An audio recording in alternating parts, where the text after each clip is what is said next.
Folks, our guest today is Chima Imoh. He's the founder and CEO of a company called MiMiroir Technologies. Chima, welcome to the podcast. Thank you for having me, Jim. Yeah, man. I'm glad to have you here in the studio. You drove up from Charleston today, and I'm looking forward to learning more about your business, a little bit about your story, and just have a great conversation today. Positively West Virginia. Positively West Virginia. Positively West Virginia is powered by Breezeline high-speed fiber internet and sponsored by Highmark West Virginia, Freedom Kia of Morgantown, and Humble Influence. With the help of these sponsors, we're able to share the positive business stories of West Virginians, including the one from today's episode. All right, Chima, let's start right at the top. For our listeners who may not know, give us an overview. Tell us a little bit about MiMiroir Technologies. All right, guys. So as Jim said, my name is Chima Imoh. I am the founder and CEO of MiMiroir Technologies.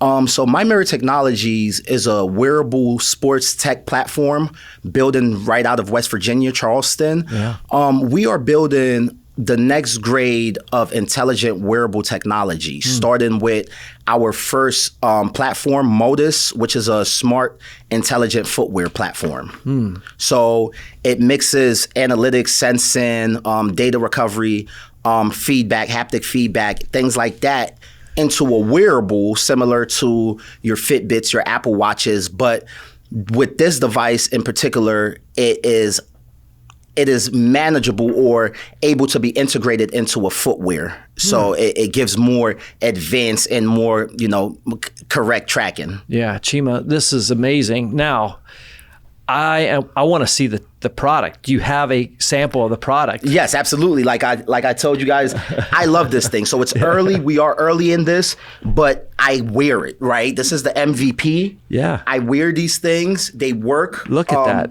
They have a screen. The what people usually see is the footwear with the screen on the tongue. Yeah. The screen is detachable. So this footwear just houses a cavity. You're able to then integrate the screen into the cavity. Let me see the screen. Can you light it up? Yeah, so the screen has motion capabilities. Yeah. So things like a stomp, it reacts to motion. So if this was on my feet and you think I do a stomp, then you would see it will kick on. There's your logo. Yes, of course. And things like a double stomp will activate what's really going on, the deep metrics. So if you do a double stomp, and it's kind of crazy because it's harder on your hand because it's really tracking these things. So when you do this double stomp, it then switches over, lets you know your steps. You can do from this page single stomps to see your battery life. So this is an interactive platform, right? It's actually getting people going. This is not just and the beauty of this, of course, for the people who don't want to just look at your shoe, right? You would think, well, do I have to look at my shoe to understand what I'm doing? No, this thing syncs in real time to your phone. So this will be on your phone application in real time as it's changing here. It shows on your phone. Then, of course, the aesthetic features. You see my logo here. You can think about the implications of doing things like... Yeah, put your shoe back on. Yeah, the other one. If you're right, if you're somebody who has a pet, right, you can put your dog on this thing, right? That is If you're somebody who just wants something else, you can put... So now you have a shoe where the logo is interchangeable. You can just keep going and have a wide array of logos, a wide array of... And then we talk about the haptic feedback, right? So that's one thing that I mentioned. Yeah. You have to consider the fact that you can get directional haptics. So you're on your way here from a place like Charleston, and as you're driving, you're on this interstate, and your exit is coming up. Your exit is usually always to the right-hand side. Yeah. Let's say 3 miles out, your shoe starts vibrating. Your right shoe starts vibrating every so often. As you're driving. As you get closer to the exit, it picks up, right? It lets you know that this is the exit. It's a consistent vibration. Wow. Or you're at an intersection and your right shoe vibrates if it's time to turn right, or your left shoe vibrates if it's time to turn left. Things like that. Is amazing. So we believe that there's huge implications for people who are visually impaired and things like that. Of course, for the elderly. Yeah. So this is bigger than just a motion tracker in itself, right? MiMiroir Technologies. Absolutely. Chima, this is amazing. Absolutely. Well, thank you for that demonstration too. I love it. And as you show that demonstration, I'm thinking like you've got technology, but you've also got functional footwear, yes, and fashion, yes, and fitness, and it's like everything, all the F's, and that's what we're doing, right? And I guess another F, right? Yeah, fusion, right? Fusion, so we want to fuse the two. We don't want amazing. it to just be tech and then fashion. We want a combined tech fashion industry where people can throw on their clothes and they don't need to really change anything else. And Jim, to harp on this is what I was saying about the fact of the detachability, right? Yeah. You get a pair of shoes, you buy shoes anyway. Yeah. You get a pair of shoes, whether they get worn out, you want to change. You were playing basketball today, these are your basketball shoes. Then you want to go to the party and show off your nice logo on your kicks. You can remove this pod and switch it into individual different styles of footwear. Wow. The other unique thing is each device itself comes with a pod. It comes with a cavity, a clip-on cavity, and a watch band. These devices have a dual mode functionality, so you're not just stuck with the foot version of this. You have a watch mode, and even on shoe mode, you don't need our sneakers. You have a clip-on that can clip to any other shoe or can clip to your pocket and anything like this. So there's a real good modular aspect of this device. Chima, this is incredible. How did this whole thing get started for you? Take us to that point. So, as I was saying, Jim, my story is different. I'm not the typical entrepreneur, right? So you think about your typical entrepreneurs, a lot of them have heavy education. Some of them go the MBA route and, masters in business administration and those routes. And those are the typical CEOs you see. I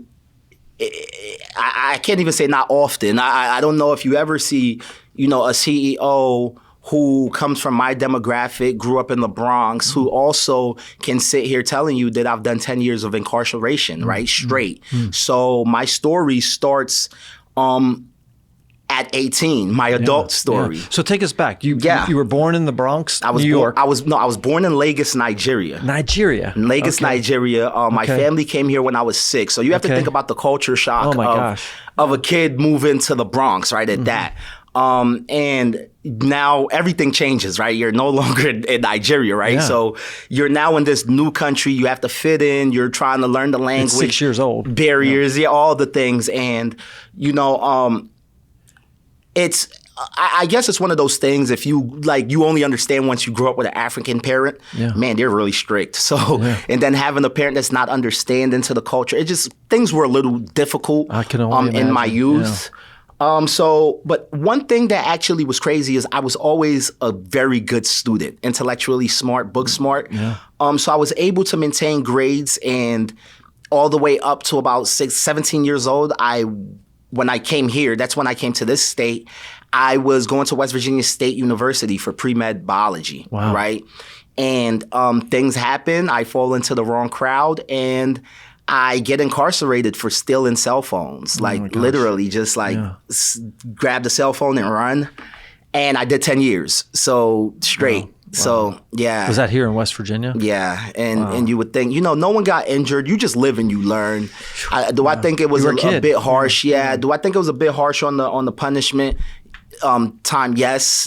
That was, for a kid that has no priors and in college, you think 10 years is harsh for stealing a cell phone. Where was that? Charleston. Yes, Charleston. What was that experience like? What did you learn there? Man, prison was rough, right? So prison, it's just the fact that I'm learning to be an adult, right? So this is the thing. I never have been an adult. So now I'm learning to be an adult in prison, right? And as crazy as it sounds, a lot of the correctional officers are also learning to be adults. A lot of them are 18, 19. So there's levels of, disrespect. And then there's the fact that some people look at you differently because of the circumstance you're in and not understanding or trying to understand, well, what is this person individual circumstance, right? They just kind of categorize everybody in the same kind of boat, and it's you're just here, you're, whatever kind of derogatory word or whatever. So I just tried in my experience in there to not give up, right? To take this negative situation and bring about a positive outcome. So I maintained school. I kept going to school and started learning. I started taking business courses, learning about patents, copyrights, things like that. In prison. Yes. And while incarcerated, I was able to get a U.S. patent for a smart mirror. which is the ode to the company name. So the company MiMiroir is an ode to the first patent that I received while incarcerated for Smart Mirror. Chima, this is incredible. We're going to take a quick break. This is Positively West Virginia. We'll be right back. Your prescriptions are designed to keep you healthy, active, full of life. At Highmark Blue Cross Blue Shield, we're making vital medicine more affordable. Because when your prescriptions don't cost an arm and a leg, you can use those limbs for something more meaningful. Because life. Highmark Blue Cross Blue Shield, West Virginia. Stay connected with an unbeatable deal from Breezeline. Voted best in Mountaineer Country for their reliable, high-speed fiber internet for a low cost, Breezeline is the best gig in town. You know, here at InnerAction Media, we rely on high-speed internet every single day to ensure we can deliver the best content possible for our clients and when we publish Positively West Virginia each week. That's why we use Breezeline. It's affordable, fast, and they're great people as well. Learn more about Breezeline's internet, TV, and mobile options at breezeline.com. Folks, we're back. We're visiting with Chima Imoh. He's the founder and president of CEO of MiMiroir Technologies. Chima, let's keep going on this path. So you're incarcerated in Charleston doing 10 years. Yes. You continue with your studies and you get your first patent. Yes. I can't even imagine, how did that make you feel? Like you're actually accomplishing something here. Yes. So it made me feel really accomplished. So it's actually crazy. I had the idea for a while, right? Several years, and didn't really know how to act on it. And once I actually did and acted on this passion, this idea, there's two phases of a patent, right? There's the provisional, then there's the non-provisional. Yes. So once I did the provisional and knew I was locked in for like a year, the way it works, I was excited then. I'm like, oh my God, this is like amazing. Like I've started the process. Yeah. You know, there's people, and you know, to this day, there's people that I was incarcerated with, because, you know, once you're incarcerated, you have no privacy, right? So it's just privacy's out the window. Yeah. So I could find ways to hide the deeper details of what I'm doing, but there were still people that knew what I was doing because there's no privacy in this place, right? Yeah. So, and I remember even till this day having people laugh at me, wow, you're writing patents and da-da-da, you're inventing.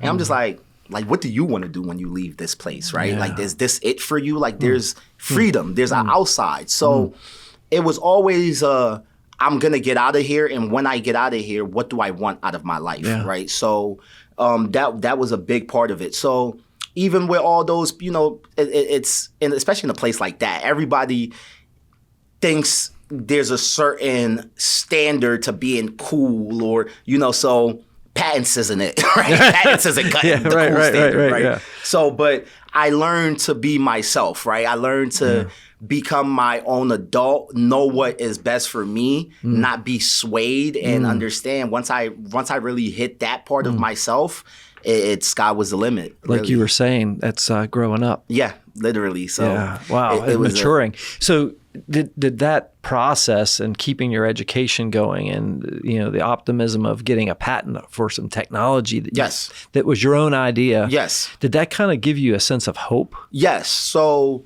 it did because I don't believe in coincidences, right? So like I said, I had this idea for years, and it just so happened that I finally, after I pulled the trigger, after the provisional, like I said, there's two versions of the patent. The non-provisional is the one that locks you in. You get this for years, many years to come. That version of it with the certificate, the U.S. patent number, got granted to me, I believe, either January 3rd or 4th of 2024. Wow. January 5th of 2024 was my first day out of prison in 10 years. Oh my goodness. So I came home to my patent. I came home to the certificate. Yeah, the next day. So I don't believe in coincidences.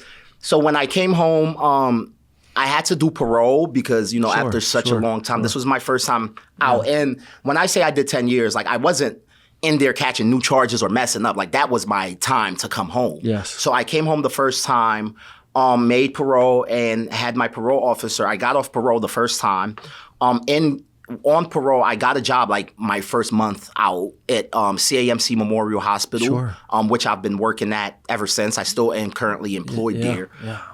So it pretty much gave me a hope that I can pretty much still do anything I want. Like, at the end of the day, I came home with the felony and pursued the hospital career, right? I didn't say, oh, well, with this felony, I don't know, let me go get McDonald's. No, I'm going to try at very least, right? Oh. Did you get your degree out of all this? Okay, so Curious. I am very close, and I was close until I came home. I was going to Glenville, which was offered in the institution I was at. Online, basically? Yeah. Yes, basically online. The teachers would come, and it was really? like a lot of correspondence work, things like that. That's very cool, yeah. Yeah. That being said, I got way more than halfway done. So I come home and actually enroll back into Glenville, like as a free person. Now I'm here, and I'm still like, college is still important. I go to Glenville for a semester, straight A's, transfer all my credits to University of Charleston, start double majoring. So I start doing nursing because I was working at the hospital, start doing my BSN, Bachelor's in Nursing, and continuing my BSBA. I will say that I have 93 credits into my bachelor's degree in business administration, and I have about 73 credits into my nursing bachelor's. Wow. The last semester that I was in school, straight A student, provost list, I am still in good standing, have like a 3.8, 3.9 GPA, something super high. However, as you see, my fiance came into the building with me. We just had a daughter, so we have a 6-month-old. Congratulations. Thank you, sir. So great. The pregnancy was rough on my fiance. She had this medical condition called hyperemesis, made her really prone to morning sickness. And then going through all that, I had to stop going to school, had to start working more because it's just her and I. And that was actually what made me start this company. And that pivot towards working and stopping school, I was like, well, I have this patent. How do I jump on this now? And thinking about how expensive the mirror itself would be to bring it into market, I started thinking about, okay, what is a mirror, right? It's a part of wearable culture, but it's not something you wear, right? It's actually the most underestimated part of wearable culture. The minute you throw on your clothes in the morning, the minute you put on, whatever, you comb your hair, you go to a mirror. So that is literally the biggest part of wearable culture. It's just the part we don't wear. So no one really appreciates it anymore as part of clothes, right? So that's why the name of the company is kind of an ode to the big boss of wearable culture that you don't actually wear. So in thinking about the mirror, I started thinking about the actual wearables, the shoes, the gloves. So we do have, our patent scope goes way beyond the footwear that you're seeing here.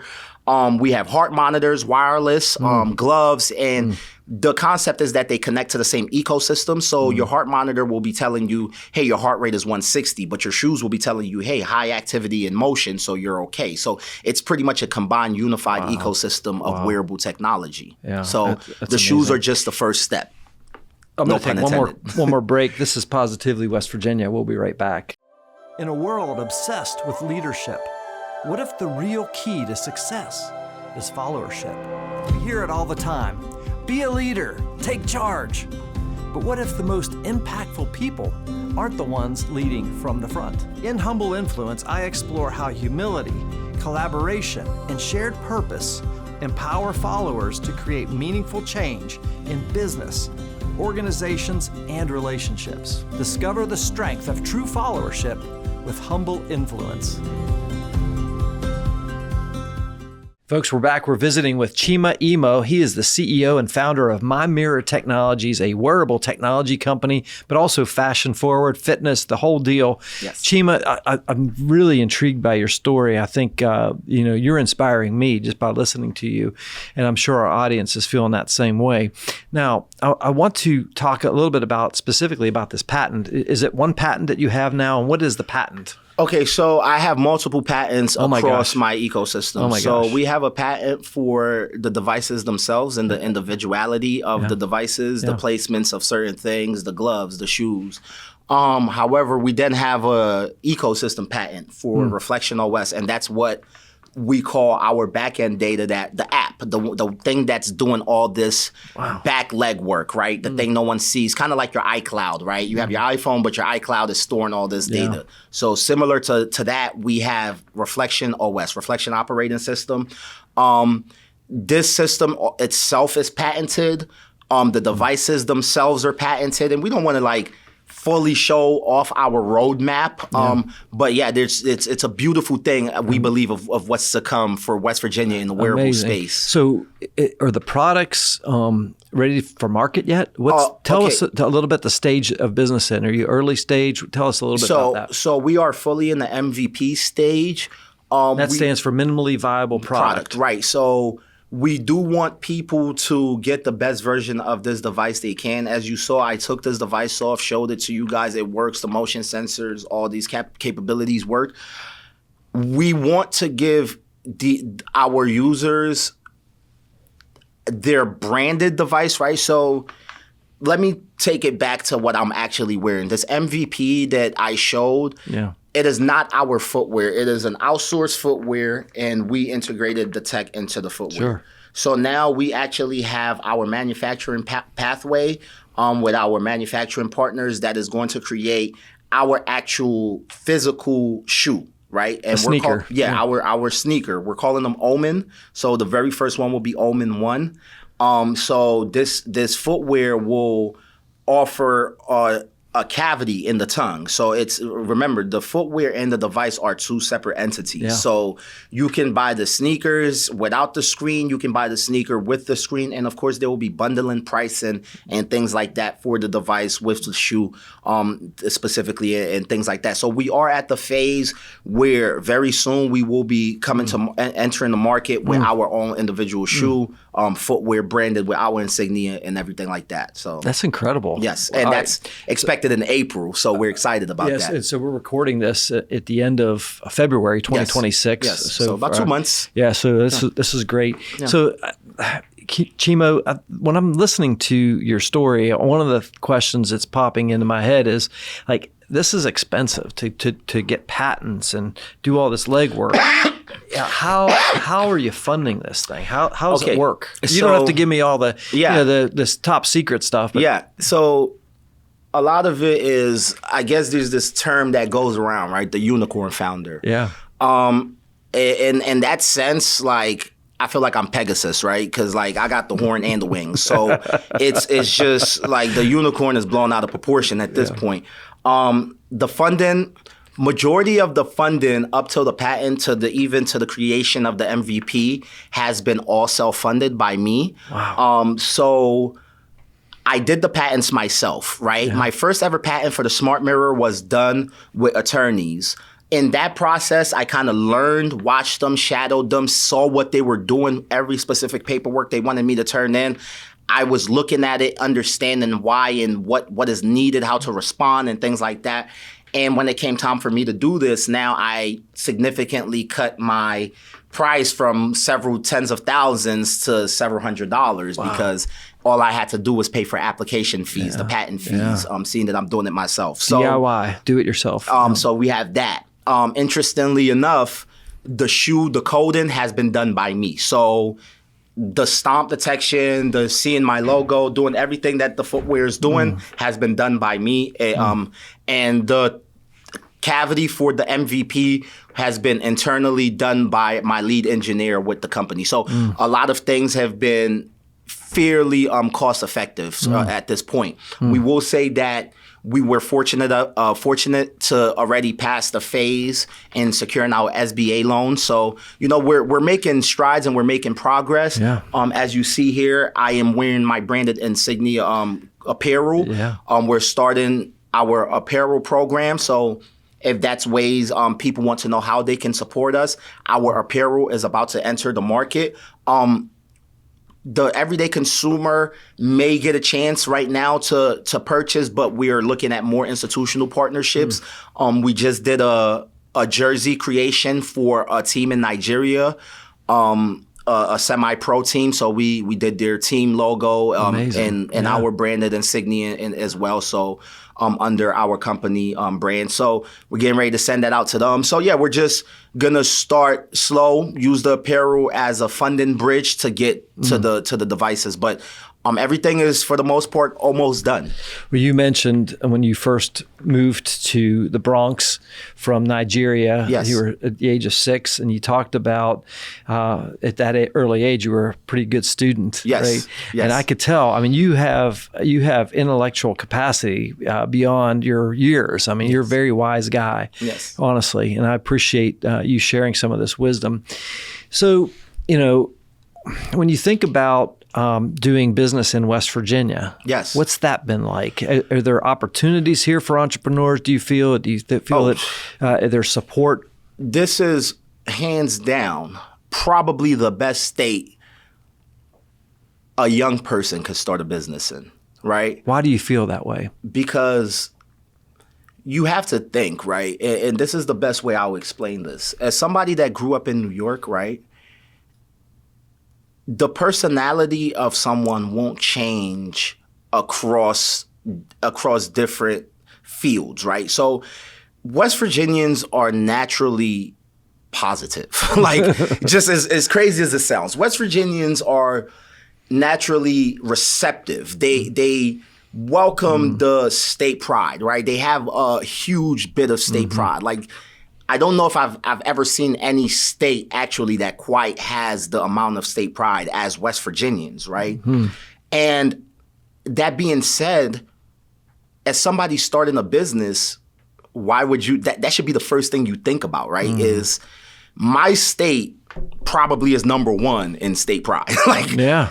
So if I start an in-state business, regardless of whether I'm scaling it, regardless of where it goes later on, if I'm starting a business in West Virginia, West Virginians will love it because it's a part of West Virginian history now. Yeah. So, well, and I appreciate what you're commenting on there, because like you and I are sitting here. I want you to win. Yeah, I want you to win. And you're not. It's all of. Yeah, I've met some great people in this state, and they're all pushing, and they're like, "Hey, I think it's great. We want you to win for the state of West Virginia." So that's what we want to do. Have you entered MiMiroir Technologies into any business plan competitions or anything like that? So we entered one and were able to get a grant from it.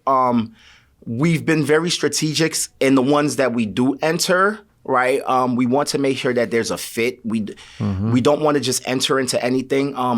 This company is a lot different from a lot of things that's trying to enter the market. Sure. A lot of it is SaaS-based subscription software kind of companies, but to have a physical hardware, it's bigger than just, hey, I got this. It's more so, okay, prove that this works. Show us the pilots. Show us. Yeah. So it's a lot deeper. So we want to make sure that when we do start aggressively targeting these companies, these accelerators and pitch competitions, we are targeting the right ones that can really have impact on what we're doing. Right? Do you still have full equity in the company? Yes, I have 100% equity in the company. All right, that's a good thing to know. Let me ask you this.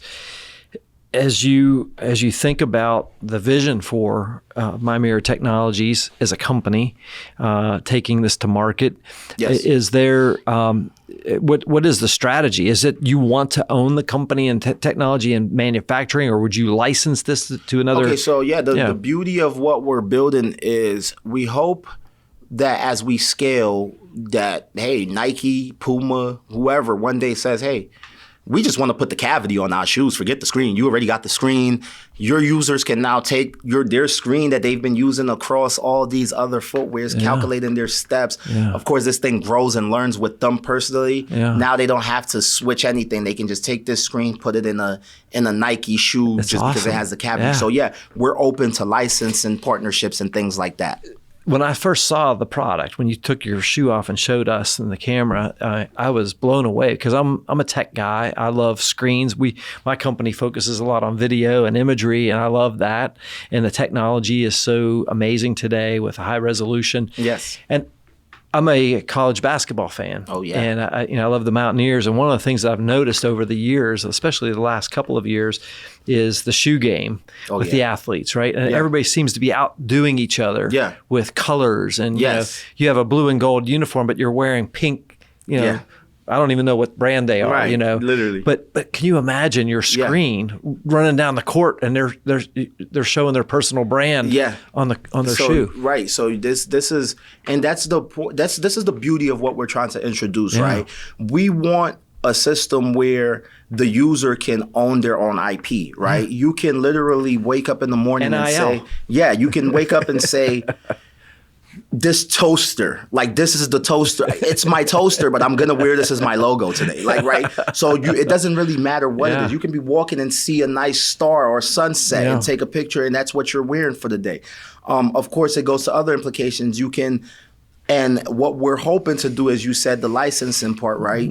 We already plan on doing it with us, but imagine the beauty of going to something like a Play Store or something like that and buying a digitized branded logo from someone else, right? So now you, instead of just this simple static Nike check, you have this swooshing Nike check that's looping around your screen, or MJ actually bouncing the basketball and then dunking instead of that logo just stuck like this, right? So what we're trying to introduce is really a digital platform for people to own their IP and express their creativity.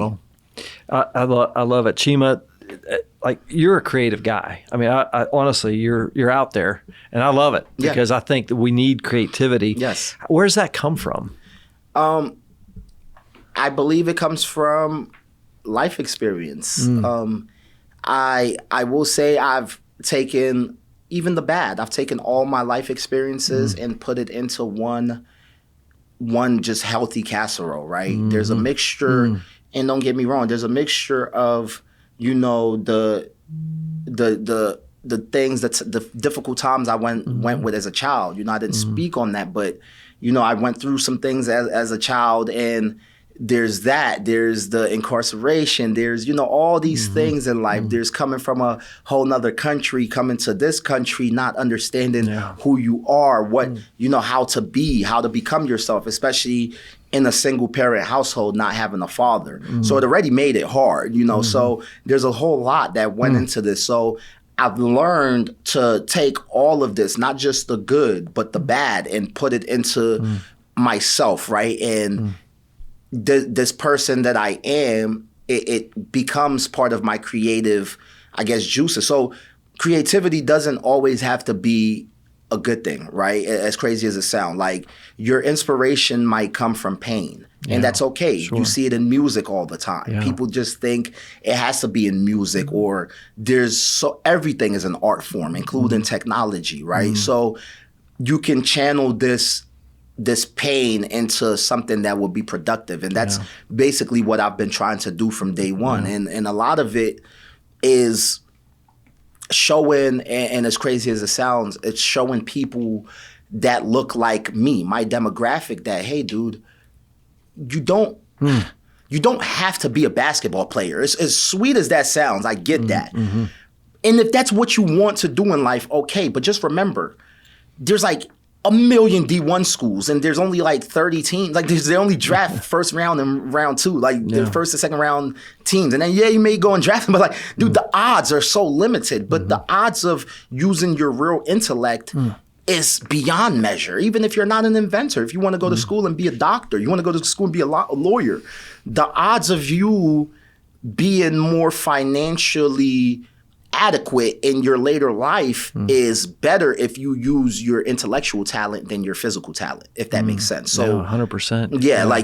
physical talent can, degrade. There's such beauty in your story, Chima. I mean, I think of the fact that you could have easily gone down a path that wasn't going to be fruitful and contributing and adding value to people, but now you're really trying to make a difference. Yes. Not just with you and your baby now and your fiance. No, Jim. But I even, and this is a huge part of what we're doing. So we're talking amongst several people in West Virginia's system entrepreneurship system.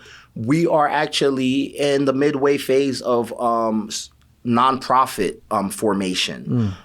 So we are going to be starting up a nonprofit. And the main goal and purpose of this nonprofit is to teach West Virginians, the youth, exactly what I've been saying, that you can patent things, right? You don't need a lawyer. You don't even need to go to college, right? You can literally go on uspto.gov and patent something by yourself, whether it be a cup with 2 handles, or you could be walking down the street, have an idea, and literally take your Jordan money and patent something that will be your property. It's called IP for a reason, intellectual property. It means this is your property. Just like you buy a house, just like you buy... This is $400 real estate, you know? So we want to show people that there's these sources available, not just the patents, business creation, structure, show kids and show people that there's other ways to create wealth in West Virginia. Yeah, I love that. You know, one of the reasons I started Positively West Virginia back in 2017, Chima, was to do exactly what you're talking about, is inspire and equip people to say, look, there is a future here in West Virginia. Yes. You know, and maybe I'm not going to go work for a Fortune 500 company, which there are none in West Virginia. Right. Maybe I could start a company that would become, Let's make exactly. And I think that's, jobs, you thousands. know, honestly, you know, small business and entrepreneurship is the backbone of West Virginia's economy. It's people like you taking a risk, having an idea, having West Virginia champion it, back you and say, yes, Chima, go, right? Yes. We want to see you succeed.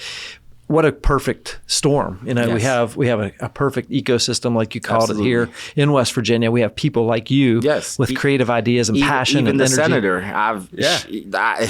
Senator Capito's office made themselves accessible, wrote me a letter of recommendation for my small business loan. Things like that is just like... Amazing. Access. Access. I wonder, like, in a state like New York with 16 million people, how easy would it be to get a letter of recommendation from a senator? Probably 1%. For amazing. Somebody that doesn't know the office, right? Yeah. So West Virginia definitely has a lot to offer.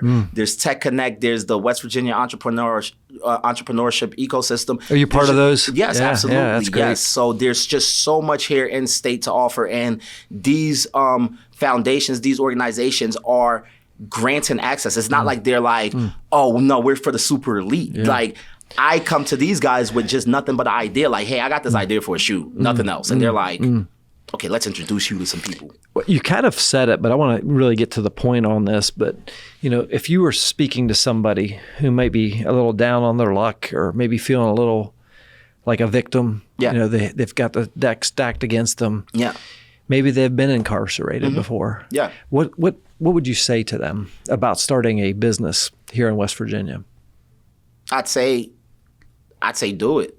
I mean, as crazy as it sounds, I don't want to sound cliche, but you won't know until you try, right? Whether it succeed or not.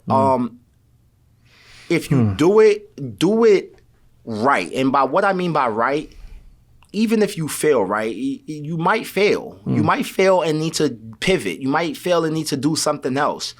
But if you fail, you then know at least that was a failure. Like, you know that this wouldn't have worked, or you can find a way to improve it. But if you're just sitting there and you're like, oh, this could work, and then you never try it and it doesn't work or does work, you will never know if you didn't try it, right? Yeah. So just get up and do it. The second thing is, if somebody like me can have a felony and go and get a business, and I'm not just talking about, you know, trying to open up, I'm trying to go for the gusto, right? You're going big. Yeah, I'm just go big and go home. It's not like, hey, he just came out and said, hey, he's trying to start up a cleaning business. Like, no, he came out swinging tech, shoes, and this. Yeah, so if I can come out and go big like this, and it's not even go big and it's like, it's go big and the right people are taking me seriously, even if it's not like, oh, they're not writing me off, right? Next month, March 12th, I have an event where I'll be speaking at University of Charleston. So it's like,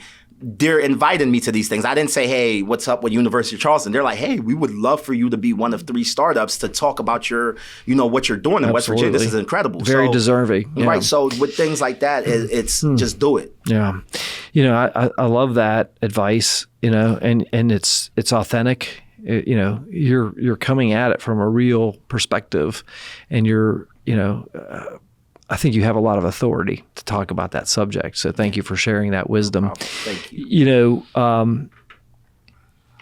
I think we've covered so much in this interview, and I really love your story and kind of this beauty in the ashes story. And Chima, I think you're going places. Is there anything else about your story or that of MiMiroir Technologies that we haven't hit on that you would like to share?